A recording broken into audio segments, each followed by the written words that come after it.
Allah bukan punya kasih, tapi Allah adalah kasih. Berarti sampai kapanpun Allah tidak pernah berhenti mengasihi kita. Dia mencintai kita dengan kasih yang abadi dan kekal. God is love, love is God. Allah itu kasih, kasih itu Allah. Apakah ketika musuhmu tergelincir, bangkrut, hancur, apakah Anda bersuka cita, lipat tangan, atau turun tangan? Mengampuni itu bukan sebatas di perkataan. Mengampuni itu harus disertai dengan perbuatan. Mengampuni dengan perkataan baru 50% pengampunan, separuh jalan. Ketika kita mengampuni dengan perbuatan, itu namanya komplit 100% pengampunan.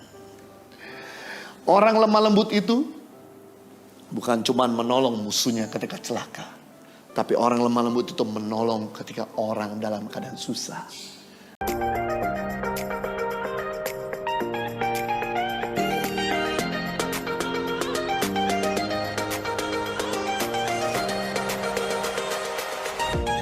Yang ketiga, ciri-ciri dari orang lemah lembut yaitu be a hand of love, menjadi tangan kasih bagi yang lain. Orang tuh kalau lemah lembut, hati nggak dingin lihat orang susah. Orang kalau lemah lembut tuh hatinya nggak bersuka cita lihat musuhnya tergelincir. Dia langsung tolong. Mari kita lihat Yesus. Ayat yang pertama kali saya bacakan pada kita semua, tangan kasih itu adalah tangan Tuhan. Karena Tuhan itu bukan punya kasih, tapi Tuhan adalah kasih. Kalau Tuhan punya kasih, dia bagi-bagi kasihnya, suatu kali kasihnya habis. Seperti saya punya uang, saya bagi-bagi, suatu kali uang saya habis. Tapi kalau saya adalah uang, sampai kapanpun saya tidak akan pernah kehabisan uang. Sama, yang menarik, Allah bukan punya kasih, tapi Allah adalah kasih. Berarti sampai kapanpun Allah tidak pernah berhenti mengasihi kita. Dia mencintai kita dengan kasih yang abadi dan kekal. Yang menarik di sini berarti tangan kasih ada tangan Allah. God is love, love is God. Allah itu kasih, kasih itu Allah.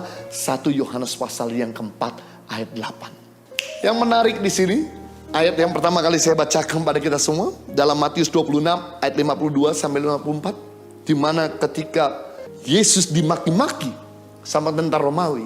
Yang menarik di sini adalah waktu itu ada sebuah drama yang nyata sekali.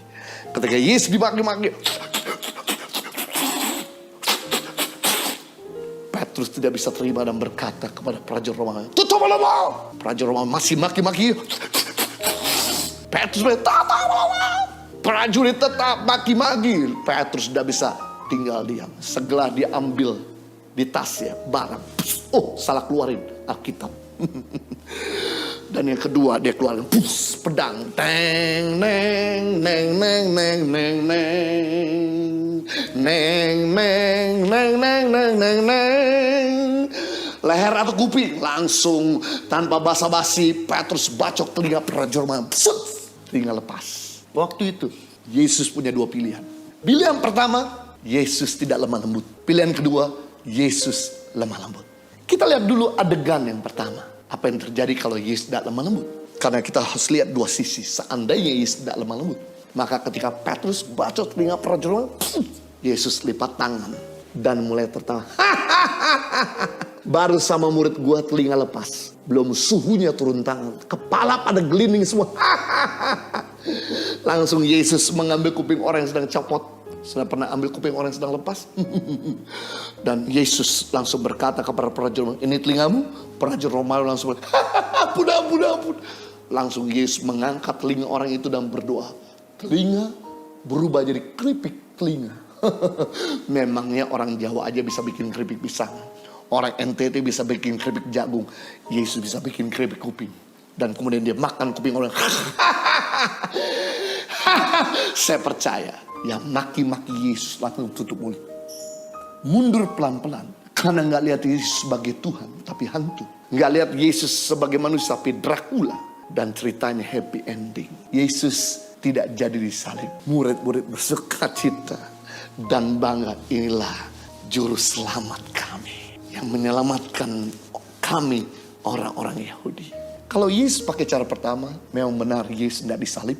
Memang benar murid-muridnya senang, tapi dia tidak pernah menyelamatkan kita. Saya bersyukur Yesus tidak pakai cara pertama. Yesus pakai cara kedua, itu lemah lembut. Mari kita lihat lagi adegan pertama. Ketika Petrus bacok telinga prajurit Romawi. Telinga lepas. Yesus pakai cara kedua, yaitu pakai tangan kasih. Berkata kepada Petrus, Petrus, masukkan kembali pedangmu ke dalam sarungnya. Kenapa Yesus perlu berkata kepada Petrus masukkan pedang? Kalau dia tidak pernah masukkan pedangnya, takutnya telinga di sebelah dibacok lagi, atau leher dibacok. Rupanya Petrus ini bukan cuma pendeta, dia pendekar juga. Ketika Petrus memasukkan pedangnya, Yesus langsung berkata kepada prajurit Romawi yang telinga lepas, tenang, aku ada untuk menolong. Dia ambil telinga orang itu dan dia pasangkan kembali telinga tersebut yang copot seperti Lego. Telinga melekat. Yesus uji coba, tarik kuping orang itu, sudah paten. Luar biasa. Kita bisa melihat di sini ciri-ciri orang lemah lembut yang ketiga. Selalu menolong musuhnya ketika celaka. Bagaimana dengan Anda? Apakah ketika musuhmu tergelincir, bangkrut, hancur, apakah Anda bersuka cita, lipat tangan, atau turun tangan? Mengampuni itu bukan sebatas di perkataan. Mengampuni itu harus disertai dengan perbuatan. Mengampuni dengan perkataan baru 50% pengampunan, separuh jalan. Ketika kita mengampuni dengan perbuatan, itu namanya komplit 100% pengampunan. Orang lemah lembut itu bukan cuma menolong musuhnya ketika celaka. Tapi orang lemah lembut itu menolong ketika orang dalam keadaan susah. Ketika orang gak bisa makan, kita bantu. Ketika orang gak punya masker, kita kasih. Ketika orang gak punya hand sanitizer, kita bantu. Ketika orang gak bisa berobat, kita tolong. Ketika orang dalam keadaan gak bisa punya uang sekolahin anaknya, kita support. Itu artinya tangan kasih. Saya bersama istri tinggal di Australia. Tapi tiap kali saya pulang ke Indonesia, saya menemukan begitu banyak anak-anak gak bisa sekolah, orang gak bisa berobat, dan gak punya lapangan pekerjaan. Setelah 10 tahun kami tinggal di Australia, bersama dengan orang tua, adik-adik, dan kemudian juga istri dan anak-anak. Kami putuskan, saya bersama istri, untuk meninggalkan orang tua dan 3 adik kandung kami kembali ke Indonesia untuk mendedikasikan hidup kami buat Indonesia. Karena kami berpikir, kalau bukan kita sebagai rakyat Indonesia, siapa yang menolong mereka? Mau kita andalkan orang dari luar negeri? Tidak mungkin. Orang luar negeri bisa angkat kaki kapan saja. Kita sebagai putra putri Indonesia yang harus menolong bangsa sendiri. Kami putuskan kembali ke Indonesia. Kemudian saya pisahkan. Saya bawa istri dan anak-anak saya.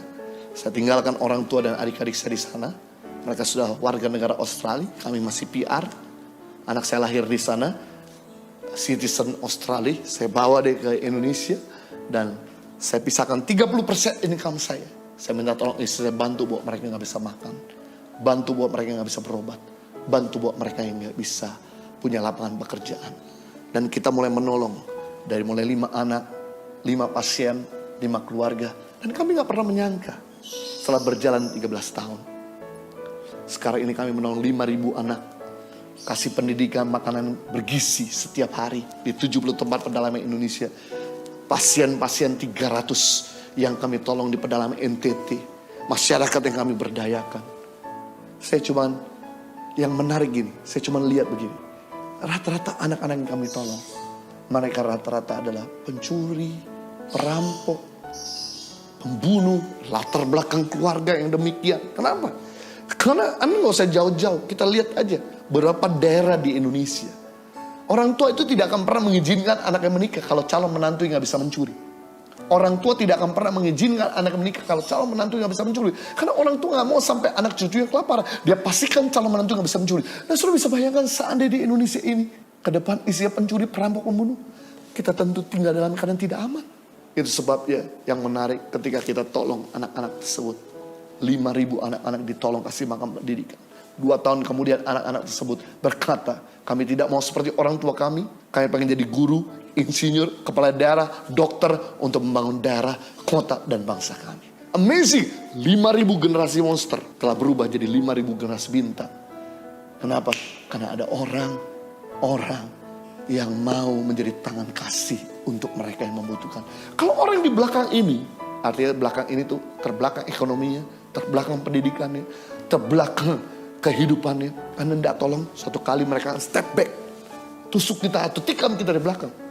Tapi kalau mereka yang terbelakang, ekonominya kita bantu, mereka suatu kali akan support kita dan dorong kita dari belakang untuk maju ke depan. Itu sebabnya, mari jadi tangan kasih bagi orang yang membutuhkan di masa-masa virus corona ini. Maka suatu kali ketika kita butuh pertolongan, mereka atau Tuhan akan pakai orang lain untuk menolong kita. Ada 3 ciri-ciri orang lemah lembut. Yang pertama, power under control. Memiliki emosi yang bisa dikendalikan. Atau membalas kejahatan dengan kebaikan. Emosi, perkataan yang bisa dikendalikan. Yang kedua, ciri-ciri orang lemah lembut, stay humble, tetap rendah hati. Yang ketiga, ciri-ciri orang lemah lembut, yaitu menjadi tangan kasih bagi musuhnya dan bagi orang-orang yang membutuhkan. Tuhan memberkati.